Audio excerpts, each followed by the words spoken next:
Hello and welcome back to the Naked Marriage Podcast. We are Dave and Ashley Willis, and on this podcast, we address the truth about sex, intimacy, and lifelong love. And you guys, we're talking about an issue that we've talked about a lot here on the podcast, but we think we need a little bit of a refresher, and that is pornography and marriage. And so we're going to talk all about it in just a minute. But before we do, I want to share another review. Thank you guys so much for taking the time to write your reviews. I'm telling you, it just makes our day. But more than that, it helps spread the word about the Naked Marriage Podcast, which ultimately helps married couples to have stronger marriages. And so if you love this podcast, please consider leaving a review on Apple Podcasts. We would be so grateful. Today's review is from 669 Franklin, and it's entitled Just in Time, and they gave us 5 stars. So thank you so much. It says, I found this podcast just in time. My husband and I were just struggling so much, and I wanted to make some changes in myself, which your podcast helped to facilitate. Thank you for having a podcast to help all of us who are trying to navigate marriage in the world we live in as we try to stay true to Jesus Christ and his gospel. It's refreshing to hear the encouragement to stay true to the covenant of marriage. Since listening to some of your podcasts on marital sex, I've enjoyed being with my husband and just enjoying each other more than ever. We are coming up on 30 years of marriage. Wow, congrats. And I'm so grateful for the positive outlook I have by just hearing your suggestions to work together as a couple.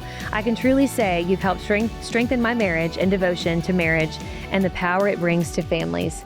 You guys, like hearing that someone who's been married 30 years is not only listening, but then actually benefiting from the podcast is really amazing. And we want to be like these people, because I feel like you never come to a point in your marriage, no matter if you've been married, 30 years, 50 years, 60 years, you never come to a point where you can't still learn. And the fact that I kind of sense that she was saying it reignited some things by having these conversations. It's not even about what we say as much as what they say to each other.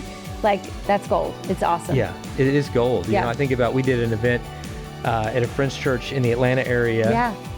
Mountain West, Church, shout out. Pastor Mo. Yeah, it was a great event. And a couple that had been married 60 years. And let me tell you, though, was in the audience. They did not shirts. Even look 60 years old. No, I don't even know. I'm like, how is this possible? But I had it verified that they were telling the truth, even though they look young and good. They look super young. But I'm thinking 60 years and they're still here, wearing matching shirts at a marriage event to learn more about marriage. I want to be them. I want to be like you guys. Yeah. I just want to be like you. And so I think that's part of the secret sauce for an ever-growing marriage, is to keep learning, keep growing, never feel like you've arrived. We hope to keep learning and growing all of our lives when we're married 60 years and beyond. So thank you guys for tuning in. Thank you for investing this time into your marriage. Today's topic is one we have talked about really at length, but we need to revisit it. Yeah, it's been a little bit. And it's one we need to revisit often, really, because it's so pervasive in our culture. To use an SAT prep word, it's ubiquitous. Oh, we've got a kid studying for the SAT. So I like the word ubiquitous. Ubiquitous. So it's everywhere. It's all over the place. And even within the church, even among Christians, the stats about porn use aren't much different than the rest of the world. Yeah.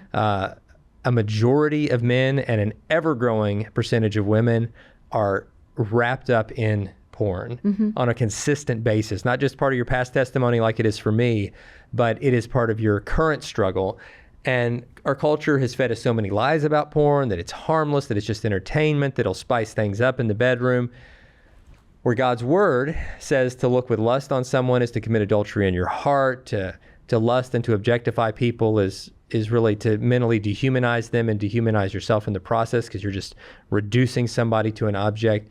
And then the neuroscience says that pornography addiction can be as harmful to the brain as a heroin addiction. Yeah. And we could talk about stats and studies all day. We could talk about our friend Joshua Broome, who we've had on the podcast. We encourage you to listen to that Great episode. A former adult film actor, got pulled into that industry, and for a decade made those movies, which from a sinful worldview standard might seem like a dream job, but he talked about just how dark the whole industry is. How harmful. How empty. Yeah, and how behind the scenes there's just, there's so much pain and brokenness, how he's had 30 friends from that industry die by overdose or suicide in the years that he's been out of the industry.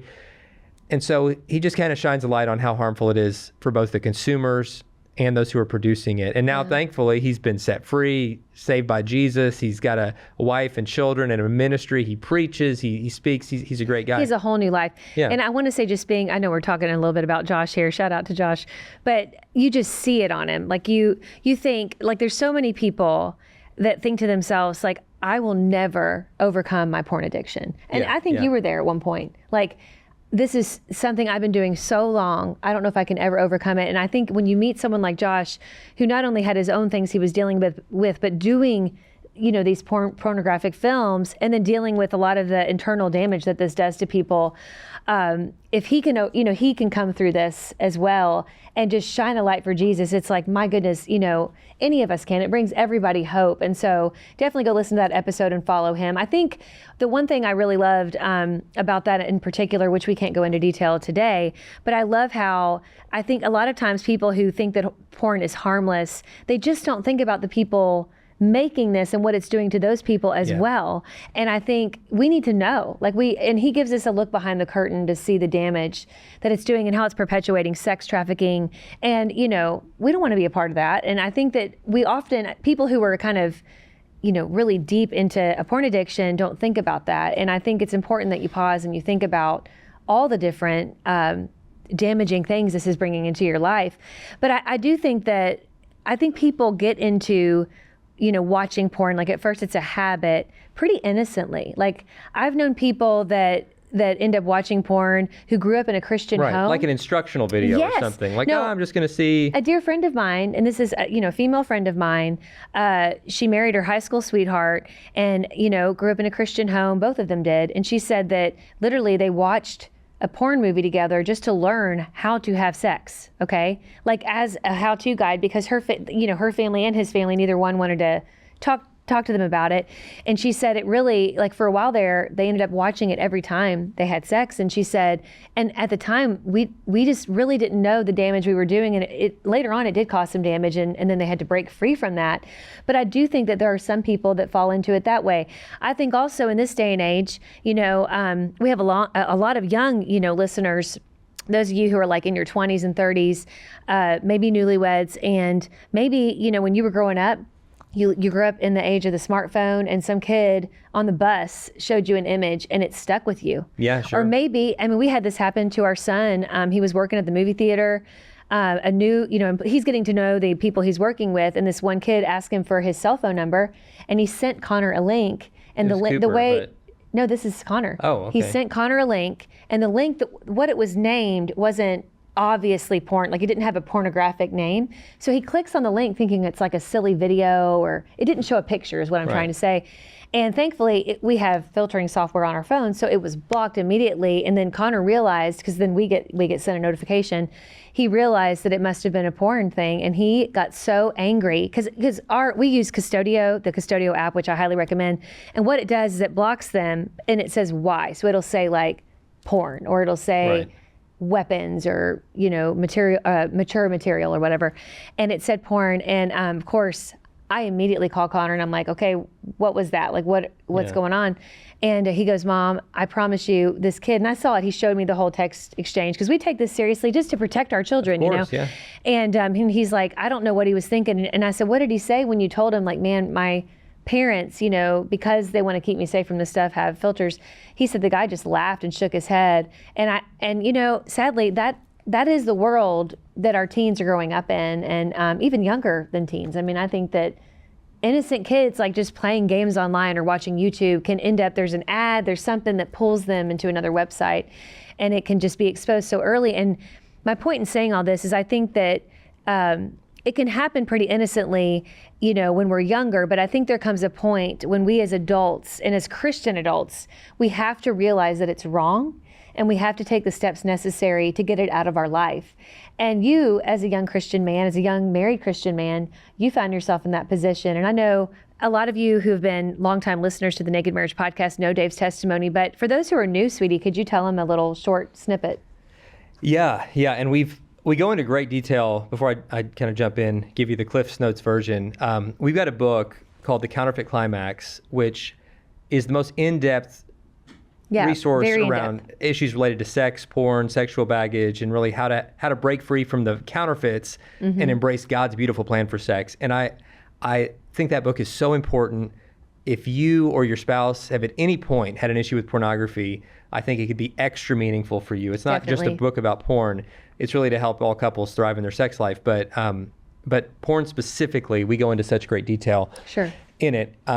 So check that out. But yeah, with my deal, I was exposed to porn as a teenager, back before the internet even existed. I was exposed to like magazines and then the internet, came along and started finding images that way. And I would stay away from it for long periods, but then I'd fall back into it and never confess it, never really bring it out into the open the way we're supposed to with sin and have accountability.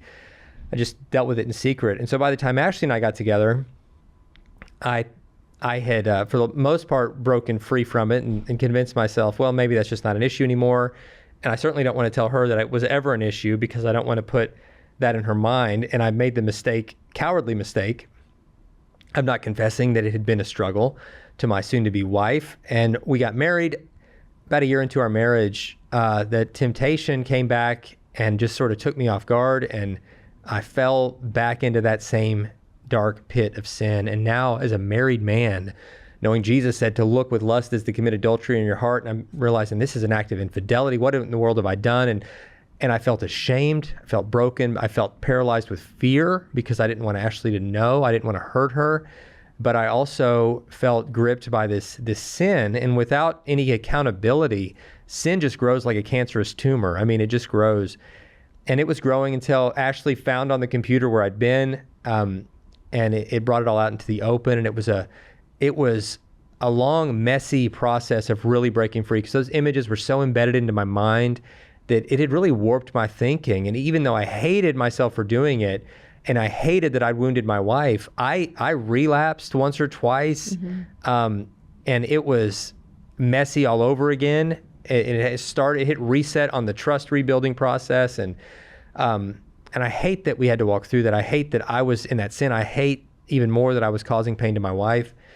But I'm so thankful that she walked with me through that with so much grace and compassion, even though she herself was wounded because of my sin.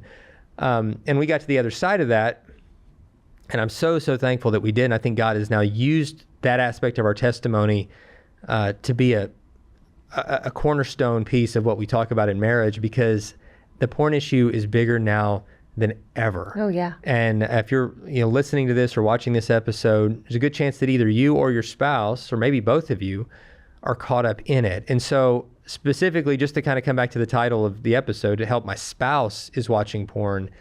If you are the one who's not watching porn, but your spouse is caught up in this, and maybe it's not even a secret, maybe they're just defiantly doing it. Like, you know what? I'm a grown person.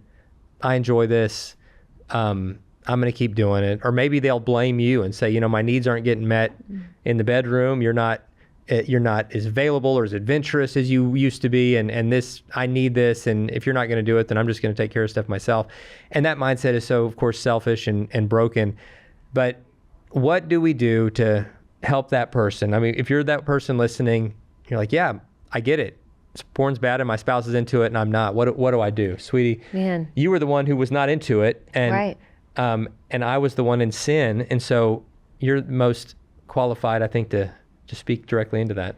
Well, I think someone who's saying, help my spouse is watching porn has either, like you said, the spouse is defiantly doing it, knowing their spouse knows about it and their spouse doesn't like it and doing it anyway. Or number two, they maybe confessed, maybe they do recognize that it's sinful and not good and for them or for their marriage, and they've confessed it, and now the spouse is like, what do I do with this? Or number three, they're like me, where they found it, and they're like, where do I go from here? So there's probably those three scenarios, or maybe some others. I would say, first and foremost, you have to go to your spouse and say, listen, I know you're watching porn. As Christ followers, it's so clear that this is sinful and not good for us. And it's like poison, not only to you personally, but also to our marriage. And every time you do this, it really makes me feel inadequate. I find it disgusting. And maybe your spouse is in agreement that it's disgusting and they hate themselves for doing it, kind of like where you were. Yeah. You didn't glorify it by any means. No. You felt there was a self-loathing. I mean, captured. Like you felt like you were unable to stop, and I think most Christian people struggling with this, there is that wrestling inside because they know it's wrong, but they feel helpless to stop. But there are some, though, some of you guys write us and you're like, listen, I just don't agree. Like, I don't agree. And what I would say is you both have to be in agreement. Okay. You have to get to agreement that it's bad. Okay. And I would tell you that's between you and God and your spouse, but the Bible is crystal clear that this is a bad thing. Okay. Well, and even secular research, like fightthenewdrug.com and others that are not religiously affiliated, just looking at the science, just looking at the data, saying this is terrible for relationships. In the long term, it's terrible for your own mental health. Right. They are an excellent follow. Fight the New Drug on Instagram, also Moral Revolution on Instagram. Both, I mean, the stats are endless on the damage that it does, not only to your brain, it actually damages your sex life. Like, what people don't realize in watching porn consistently, and obviously masturbating, goes hand in hand with this, what you're doing to yourself, and Dave has articulated this very well in our books and other places, but you're really training to be a selfish lover. It was kind of the language you used.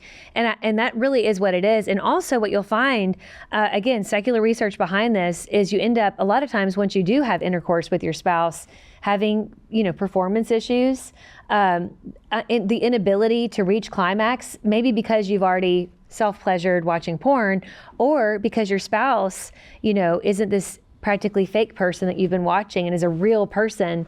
And you actually have to also work a little harder when you're having intercourse with a real person. Right, to consider their pleasure. To consider, exactly, and their preferences and things like that you find this disconnect. And so it's very, very damaging. So first and foremost, you have to agree together, get on the same page. This is not good for me personally, but it's also not good for us.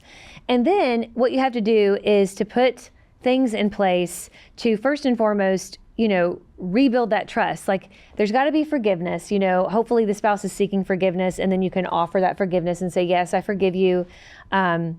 And I'm going to allow you to rebuild this trust.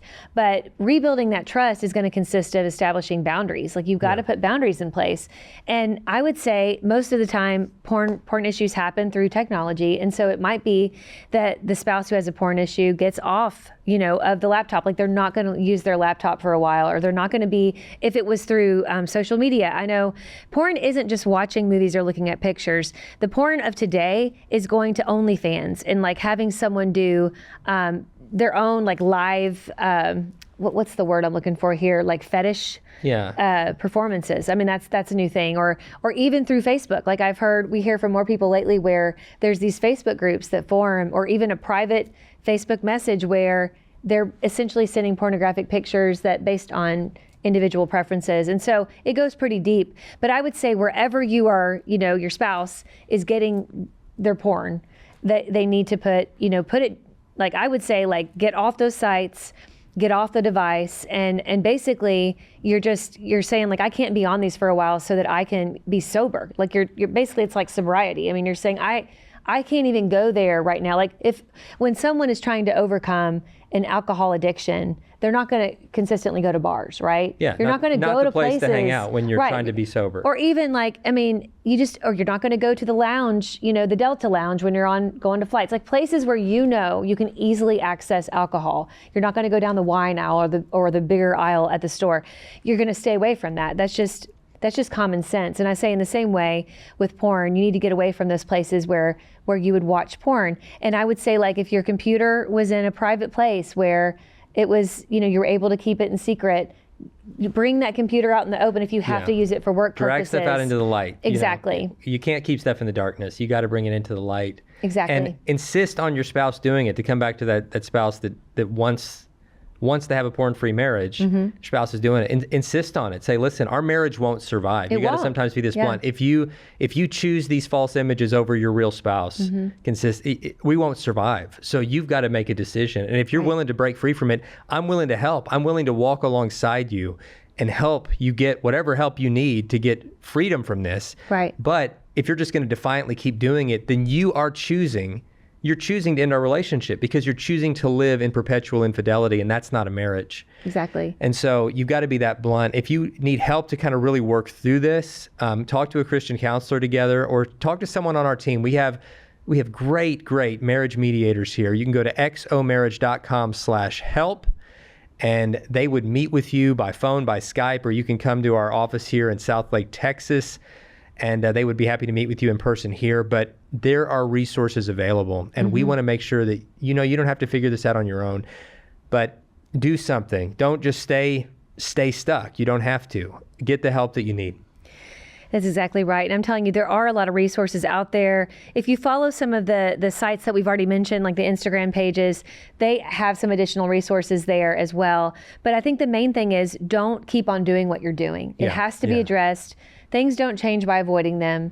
And you have to agree that it's wrong. But I think mainly I want to say to the spouse who has this porn addiction, we have to be so careful where our mind and heart goes, because it's very easy to just shut down emotionally, to shut down sexually, to really cut ourselves off from our spouse because we are so deeply wounded. Yeah. Now, I do think there is a time where we need to process that. Like we need to say, like, listen, I can't be sexually active with you for this time because I'm healing. I'm healing, and in this healing, the marriage bed does not feel like a safe space. It's not for safe. me, and that's totally understandable. Now that can't go on forever. Right. But it can't even be as a punishment. It can't be like, I'm going to punish you by depravity. It's not that. It's for the healing. It's for my healing and for your healing. Right. I think we need to take this time to pray, to kind of have a fast from that aspect of our marriage while both of us heal, so that we can come back together. Exactly. In healing. And I think agreeing on a time and saying, like, we're going to 1 week, we're going to pray together. I'm not going to like push you out of my life. If it's been like a really ongoing, you might say, 30 Maybe days. It's a month. I just think it's going to be different based on each couple. But I'm saying, what I was going to say is, like, I think you could even start with a week. After a week, let's come back together. Let's talk through this. Let's talk about the different things that we feel like God is teaching us. For the spouse that has the porn addiction, what are you doing? How's it been this week? How have the temptations been this week? And then you could extend it another week if you think you need to. I do think that it's going to vary from couple to couple. All those years ago, I can't remember what our kind of timeline was for that, but I do know we had a timeline, and we both felt we had an agreement with this. But I think the main thing is you're talking through it. How you rebuild that trust is just showing consistently, the spouse who had the porn addiction, that you're willing to take the steps necessary to rebuild it, that you're not looking at porn, that you're willing to talk about it openly, that you're willing to share details, as many details as your spouse needs to hear, that no question is off limit. That's how you build that trust. And Dave was willing to do that for me. And I'm telling you, it wasn't an overnight thing. It wasn't like, oh, well, I know you're not going to look at it anymore. It's only been a week. It's fine. It wasn't like that. It was a process. Lots of prayer involved, lots of trusting God. I feel like God even did a work in me of trusting him to work on Dave in this area through that time. But he also did a work in me to remind me when I was having moments of feeling kind of on my high horse, so to speak, like, well, I would never do that to Dave. I would never break his trust and hurt him in this way.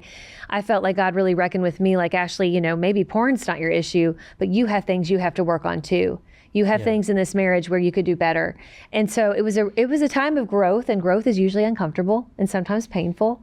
But I feel like we're stronger on the other side of it, don't you, sweetie? Don't you think so, sweetie? And Dave, thankfully, that doesn't waste anything. You've been free from porn for a long time. Many years, and I'm so thankful for that. But even now, I just like a recovering alcoholic has to, like you say, don't hang out at the bar. I've got to be mindful of what we're watching on TV and the movies, even regular shows. Yeah, like you watch Netflix or whatever, and have some triggering images that can pop up in certain shows, and so I just try to be mindful of that, because I don't want to awaken that, that part of you. my mind. But I am so thankful for the healing, the deliverance. God set me free, and he can do it for you. I promise that he can. He can do it for your marriage. So guys, I hope this has been encouragement to you. I hope that our resources at XO Marriage can help you in that healing and growing process. And even if porn is not your issue or your spouse's issue, we all have our struggles, and we've got resources here at XO Marriage to help, hopefully, with whatever that struggle might be. So thank you guys so much for tuning in today. God bless you. We'll see you next time. Bye, guys.